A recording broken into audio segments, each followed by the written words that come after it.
بسم اللہ الرحمن الرحیم۔ اس سلسلے کے واقعات پیش کیے جا رہے ہیں کہ حضور نبی کریم صلی اللہ علیہ وسلم نے امت کی خاطر کتنی تکالیف برداشت کی ہیں اور کیا کیا مصیبتیں آئی ہیں۔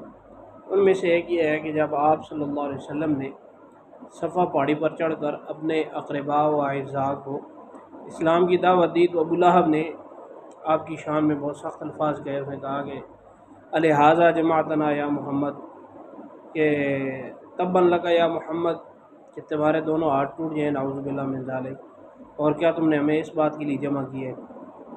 تو اس پر صورت نازل ہوئی تبت یدا ابی لہب وتب۔ اللہ تعالیٰ نے کہا کہ دونوں ہاتھ ٹوٹے ابو لہب کے اور وہی ہلاک ہو گئے، میرے نبی کے بارے میں ایسی باتیں کرتے ہیں۔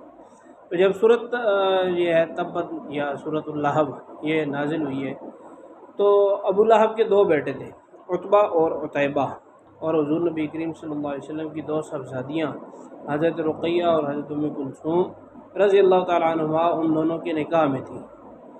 اس وقت ابھی تک یہ حکم نہیں آیا تھا کہ ایک مسلمان ہو اور دوسرا مسلمان نہ ہو تو اس کا نکاح نہیں ہو سکتا ہے، دین اسلام کے شروع کے دن تھے۔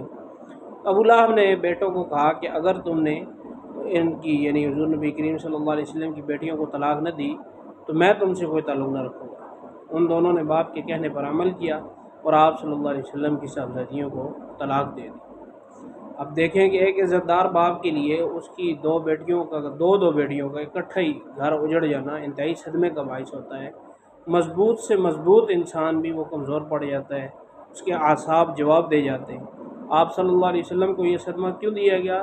صرف اور صرف اس لیے کہ آپ صلی اللہ علیہ وسلم انسانیت کو توحید کی طرف بلا رہے تھے۔ بھٹکتی ہوئی انسانیت کو ہلاکت سے بچانے کے لیے آپ صلی اللہ علیہ وسلم نے اپنی بیٹیوں کی اپنی اور اپنی زوجہ مطہرہ کی ذہنی اذیت جو ہے وہ گوارا کر لی۔ حالانکہ بیٹیوں کی خاطر تو انسان پہاڑوں جیسی مشکلات سے ٹکر لے لیتا ہے، لیکن یہاں پر حضور نبی کریم صلی اللہ علیہ وسلم نے امت کو ترجیح دی ہے، بیٹیوں پر ان تک حق پہنچانے کو ترجیح دی ہے اور اپنی امت کی ابدی نجات اور کامیابی کو ترجیح دی ہے، اور یہ صدمہ بھی برداشت کر لیا ہے۔